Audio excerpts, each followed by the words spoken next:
గత్యంతరం లేక మీకు ఊడిగం కాస్తా ఉన్నారు.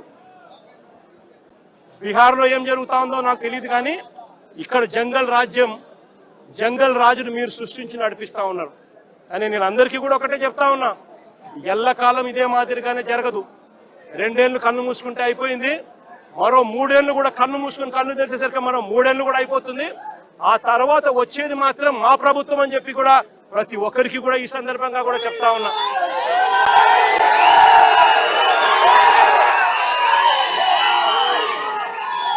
చంద్రబాబు నాయుడు గారికి చెప్తా ఉన్నాను, ఆయన కొడుకు చెప్తా ఉన్నాను, ఆయనకు కొమ్ము కాస్తా ఉన్నా ఆయన పార్టీ ఇతర పార్టీ నాయకులకు చెప్తా ఉన్నాను, ఆయనకు కొమ్ము కాస్తా ఉన్నా ఇలాంటి పోలీసు అధికారులకు కూడా చెప్తా ఉన్నాను. ఎల్లకాలం ఇలా అన్యాయం చేస్తా ఉంటే మాత్రం ఎప్పుడు కూడా దేవుడు చూస్తూ ఊరుకోవడానికి మాత్రం గుర్తుపెట్టుకోండి. ఖచ్చితంగా మీకు మొట్టికాయలు పడతాయి. రేపు పొద్దున మా ప్రభుత్వం వచ్చిన తర్వాత వీటి అన్నిటి మీద కూడా ఎంక్వైరీలు వేస్తాము, వడ్డీతో సహా చెల్లిస్తారు అని కూడా ఈ సందర్భంగా అందరికీ కూడా చెప్తా ఉన్నాం.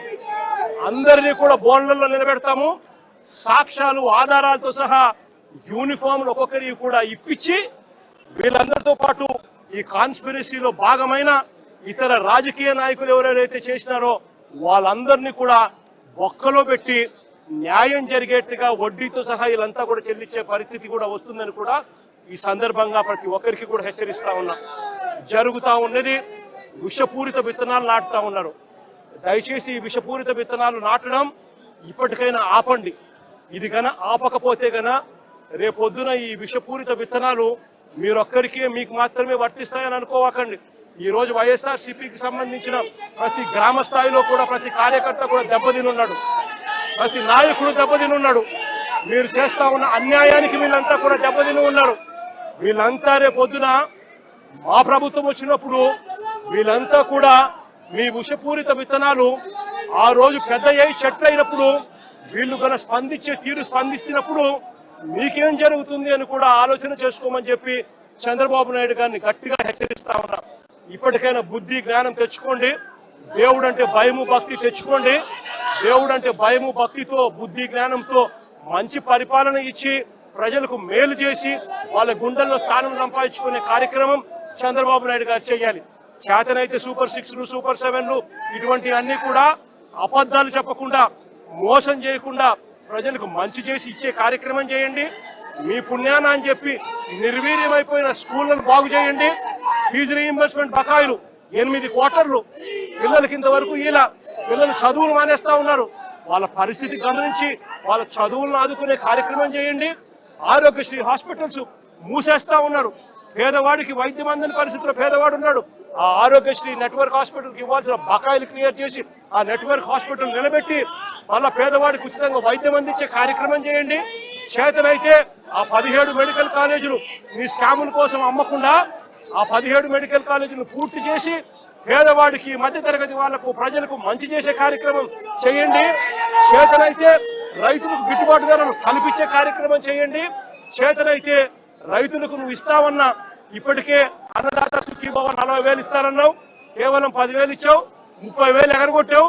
ఆ 30,000 ఇచ్చి రైతులకు గిట్టుబాటు ధరలు ఇచ్చే కార్యక్రమం కూడా ఖచ్చితంగా జరిగించే కార్యక్రమాలు కూడా వ్యవసాయాన్ని చక్కబెట్టి ఖచ్చితంగా జరిగించే కార్యక్రమం మీద ధ్యాస పెట్టండి. ఇవేవి అసెంబ్లీకి రా నీకు దమ్ముంటే. ఈరోజు నీ మీద నువ్వు ఇన్ని అబద్ధాలు మాట్లాడుతుంటే నేను ఒకటే అడుగుతున్నా, అక్కడ జగన్మోహన్ రెడ్డి అవనేయండి, వేరేవాడు ఎవడైనా అవనేయండి, గవర్నమెంట్ మీద తప్పుడు ఆరోపణలు చేస్తే కేసులు పెట్టడానికి కూడా వెనుకాడం, చట్టపరమైన చర్యలు తీసుకోవడానికి కూడా ఎట్టి పరిస్థితులను వెనుకాడం. ఎవడైనా సరే అక్కడ జగన్మోహన్ రెడ్డి పులివెందుల ఎమ్మెల్యే జగన్మోహన్ రెడ్డి ఉన్నాడా, సమ్ ఎక్స్ ఉన్నాడా మాకు అనవసరం. ఎందుకు ఒకటే చెప్తున్నా, RRR గారు ఉన్నారండి, రఘురామకృష్ణరాజు గారు, ఎందుకు ఆ రోజు నువ్వు తీసుకెళ్ళి కొట్టించి చంపించేద్దామని కూడా ఆలోచన చేసి రకరకాలైన విన్యాసాలు చేసి అతను తీసుకెళ్ళి అరెస్ట్ చేసావు? ఒక ఎంపీని, సిట్టింగ్ ఎంపీని. TV5 మూర్తి గారు ఉన్నారు, ఆయన మీద ఎందుకు రాజద్రోహం కేసు పెట్టావు? అసలు రాజద్రోహం కేసు అన్నదే లేదు. అసలు యాక్చువల్గా రాజద్రోహం కేసు అనేది నువ్వు చెప్పినట్టు నువ్వు పెట్టినట్టు ఉంటే కనుక ఫస్ట్ ఈరోజు కేసు బుక్ చేయబోయేది రాజద్రోహం కేసు నీ మీదే ఫస్ట్ బుక్ చేయబోయేది.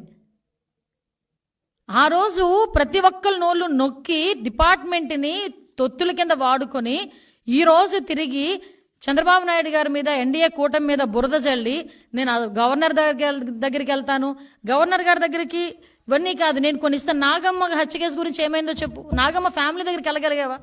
పులివెందెల్లో నాగమ్మని హత్య చేశారు. ఎందుకు నీకు ఓట్లు వేసిందే కదా పాప నాగమ్మ. కనీసం వాళ్ళ ఇంటికైనా వెళ్ళగలిగావా? పోనీ సీఎం స్థాయిలో వెళ్ళలేకపోయావు, మరి మొన్ననే వెళ్ళలేకపోయావా? ఒక్కళ్ళ గురించి మాట్లాడలేక, ఒక్కళ్ళ గురించి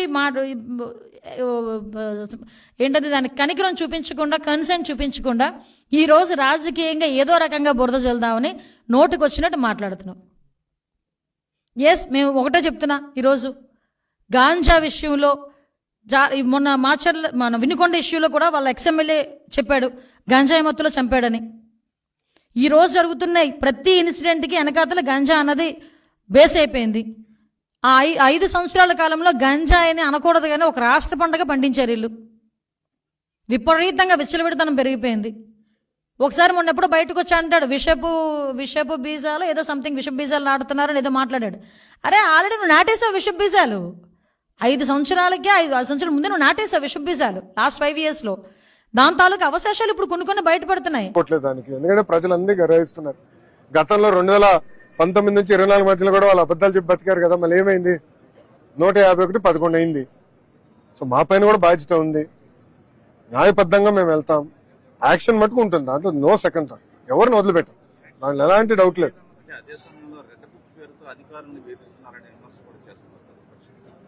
ఎవరు చేస్తున్నారు? ఎందుకంటే వాళ్ళు భయపడుతున్నారు. ఎర్ర బుక్ లో వాళ్ళ పేరు ఉందా లేదా అని వాళ్ళకే కంగారు ఉంది. ఎందుకంటే వీళ్ళందరూ చట్టాన్ని ఉల్లంఘించిన బ్యాచ్ కదా. దర్రా చేసిన వాళ్ళందరూ చట్టాన్ని ఉల్లంఘించి భూ కబ్జాలు చేసిన బ్యాచ్ కదా. వాళ్ళ యాక్షన్ అనేది అనివార్యం కదన్నా. ఎందుకుండదు? తప్పనిసరిగా యాక్షన్ తీసుకుంటాం. నేను పాదయాత్రలో ఊరూరు చెప్పాను. ఎందుకంటే ఊరూరు వైకాపా బాధితులు అనేది ఉన్నారు. వాళ్ళందరిపైన మేము యాక్షన్ తీసుకుంటాం. వదిలిపెట్టాం. నేను ఇంకా మీరు సామాజిక మాధ్యమాల్లో తిడుతానే ఉన్నారు. మళ్ళీ ఇంకొకసారి హెచ్చరిస్తున్నా. పిఠాపురంలో ఒకసారి చెప్పాను మీకు, మళ్ళీ మీరు కూర్చొని పాత పద్ధతిలో కనుక మళ్ళీ నాయకులు మళ్ళీ మీరు పిచ్చి ప్రలాపనలు చేస్తే పర్యవసానాలు చాలా తీవ్రంగా ఉంటాయి, గుర్తుపెట్టుకోండి. మిమ్మల్ని మీరు కానీ మీ నాయకులు కానీ మీరు ఒక క్రమబద్ధంగా ఒక పద్ధతిలో మమ్మల్ని విమర్శిస్తే తప్పులను మేము సరిదిద్దుకుంటాం, వివరణిస్తాం. అలా కాకుండా వ్యక్తిగతంగా మళ్ళీ పాత పద్ధతిలో చేస్తే నేను ఈసారి నేనే చెప్తున్నా. మీరు పవన్ కళ్యాణ్ మంచితనం చూశారు, పవన్ కళ్యాణ్ సహనం చూశారు, పవన్ కళ్యాణ్ గట్టితనం మీరు చూడలేదు ఎప్పుడు. దయచేసి అక్కడ దాకా తీసుకెళ్ళకండి. ఎందుకంటే నాకు క్షమ ఉండదు నా దగ్గర. మీలాంటి వాళ్ళకి రిపీటెడ్ అఫెండర్స్కి, క్రైమ్ చేసి తప్పించుకుందాం అనుకున్నోడికి, రిపీటెడ్ అఫెండర్స్కి నా దగ్గర క్షమ ఉండదు. చాలా భరిస్తాం, చాలా సహనంతో తీసుకుంటాం. కానీ పదే పదే కూర్చోబెట్టి మేము ఏదైనా చేస్తామని మీరు మళ్ళీ పాత పద్ధతిలో చేస్తే వీఆర్ క్లోజ్గా మానిటర్ చేస్తున్నాం. ఎవరు ఏం మాట్లాడుతున్నారు, ఎవరు ఏం చేస్తున్నారు, మీకు అవకాశం ఇస్తున్నాను. మీరు ప్రజాస్వామ్యబద్ధంగా విమర్శించండి, సౌహృదయంతో కుటుంబ ప్రభుత్వం తీసుకుంటుంది. మళ్ళీ హద్దులు దాటి మాట్లాడి మేమే వచ్చేస్తాం 29లో అంటే నేను చెప్తున్నాను కదా, మళ్ళీ ఈ రోజున నా రాజోలు గడ్డ సాక్షిగా చెప్తున్నాను కదా.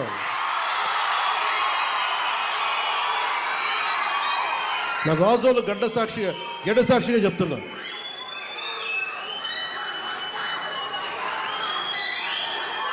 మీరు అలాంటి ఆశలు పెట్టుకోకుండా జరగవు. ఎందుకంటే ప్రజలు మమ్మల్ని నమ్మారు, మేము వాళ్ళ ముందుకు తీసుకెళ్తాం.